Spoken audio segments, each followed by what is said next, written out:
जब बच्चा बेटा पैदा होता है ना, तब से मैया सोचती रहती है फ्रिज मंगाऊं, बोले काय को, बेटा को दहेज में मिल जाएगा। तब से ही भरोसे में बैठे रहते हैं, तब मिल जाएगा दहेज। अपने बच्चों को पुरुषार्थ मत सिखा देना, उनको मेहनत करना मत सिखा देना, इसी भरोसे रहे। कब तक चला लेगा, कितना चला लेगा, कितने साल चला लेगा, फिर तो अपना ही जीवन चलना है। तो मैं कथा में बार बार निवेदन करती हूँ कि सब संकल्प ले दहेज। और दहेज से मुझे कोई ज़्यादा मतलब भी नहीं, बात सिर्फ इतनी है कि देखो जो धनवान होते हैं वो तो दे देते हैं, वो अपनी बेटियों को जितना उनकी सामर्थ्य दे देते हैं, पर उसका फिर जो खामियाजा जो भुगतती हैं वो गरीब की बेटियां होती हैं, गरीब की बच्चियां होती हैं।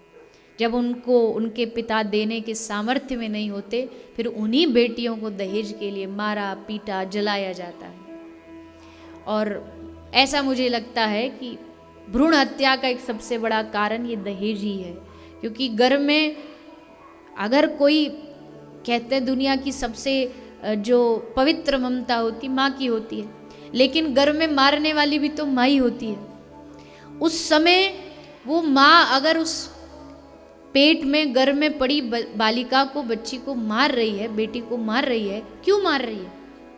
बस एक डर, ये बड़ी होगी, इसको फिर कितने सारे पड़ाव हैं, छोटी होती है तो गर्भ से बचना मुश्किल होता है।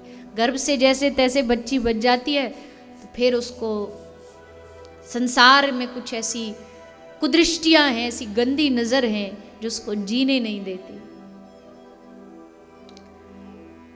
आम घटनाएं रोज घटती हैं, दिल्ली जैसे शहर में रोज घटनाएं सुनने को मिलती हैं, आज इस लड़की के साथ ये हुआ, आज उसके साथ ये हुआ, और वहां से जैसे तैसे बच जाती है। पहले माँ के गर्भ से बची, फिर समाज की थोड़ी बहुत कुदृष्टियों से बची, बच बच करके जैसे पहुंची ब्याह तक, फिर ब्याह में फिर ये दहेज रूपी जो एक असुर है ये उसको खा जाता है। कितने सारे कष्ट, कितनी सारी पीड़ाएं एक कन्या, एक बेटी सहन करती है, फिर भी वो मजबूत रहती है, फिर भी वो निडर रहती है। तो कहने का मेरा भाव बस इतना सही है कि दहेज प्रथा बड़ी, बच्चों को इतना सामर्थ्यवान बनाओ कि उनको किसी के सामने हाथ ना फैलाने पड़े।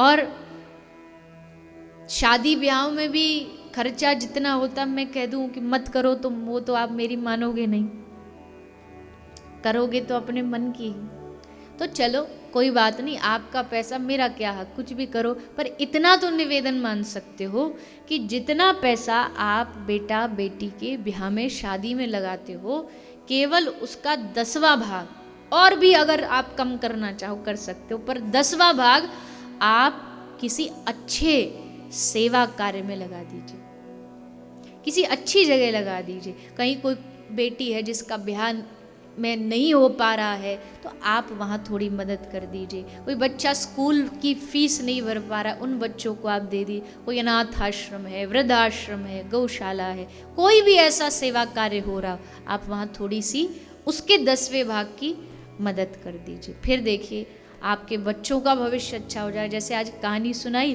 तुम उसका घड़े में उसका घोंसला बनाओगे, तुम्हारा अपने आप बन जाएगा। तो ये चीज़ें समाज में होती रहेंगी तो समाज में थोड़ा पाप तो बढ़ ही रहा है, पर जितना पाप बढ़ रहा है हमें उतना ही अच्छाई को भी बढ़ाना है, ताकि दोनों बैलेंस में बनी रहे। खत्म तो नहीं होगा पाप, कितनी भी हम बातें बनाएं पाप तो रहेगा ही रहेगा, लेकिन अगर अच्छाई भी संग संग चलती रहेगी तो दोनों चीज़ें बैलेंस में चलेंगी।